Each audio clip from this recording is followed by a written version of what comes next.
নির্যাতিতরা জানায় কর্মস্থল থেকে বাড়ি ফেরার পথে একদল ডাকাত চলন্ত নৌকার নিয়ন্ত্রণ নেয়। এরপর নৌযাত্রী 2 বোন সহ আরও একজনকে তাদের বাবার সামনেই ধর্ষণ করা হয় বলে অভিযোগ ওঠে। হতভাগ্য বাবা বারবার আর্তচিৎকার করেও মেয়েদের সম্ভ্রম রক্ষা করতে পারেননি। দুইজনে এসে আমাকে যাইতে ধরলো, ধরে মানে একবারে মুখ এরকম করে মনে করেন ছাপা একে বাইন্দা ফেলা দিল।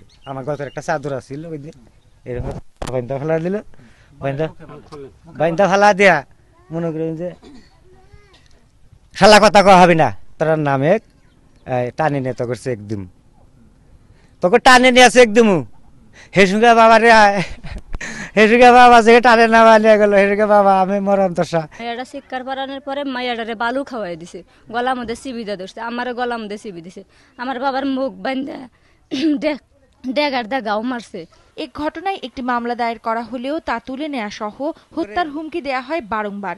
শরীরে যত জুল গয়নাপাতি থাকে আর কাছে জুল টাকা পয়সা থাকে আপনারা সব নিয়ে যান, মধ্যে আমার মেয়া করে বেয়াযুক্তি করেন না। পরে আমগর যে খারাপ কাজ করছে কয় কারো কাছে বলিস না, বললে কিন্তু অসুবিধা আছে।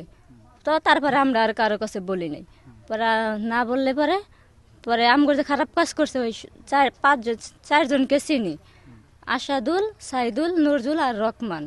চিকিৎসকরা জানান ঘটনার 15 দিনের বেশি পার হয়ে যাওয়ায় আলামত থেকে সত্যতা যাচাইয়ে চলছে পুঙ্খানুপুঙ্খ পরীক্ষা নিরীক্ষা। সহোদর 2 বোন ধর্ষণের শিকার হয় মর্মে একটা ফাইল নিয়ে কেস করে আমাদের কাছে আসে মেডিকেল এক্সামিনেশনের জন্য। এরপর আমরা মেডিকেল বোর্ড গঠন করে আমরা ওদের প্রাথমিকভাবে মেডিকেল পরীক্ষা নিরীক্ষা সমাপ্ত করেছি এবং হাই ভিজিলেন্স সোয়াবটা কালেক্ট করে প্যাথোলজিতে পাঠানো হয়েছে এক্সামিনেশনের জন্য।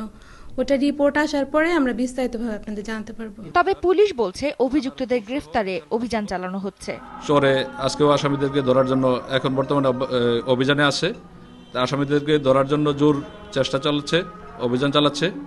আসামি ধরার জন্য আমরা তৎপর আছি সকলে। ঘটনা 13 এপ্রিলের হলেও লোক জানাজানির ভয়ে চেপে যায় নির্যাতিত পরিবারটি, কিন্তু পরে এলাকাবাসীর আশ্বাসের ভিত্তিতে 25 এপ্রিল একটি মামলা দায়ের করা হলেও এখনো কাউকে গ্রেফতার করতে পারেনি পুলিশ। সময় সংবাদ, টাঙ্গাইল।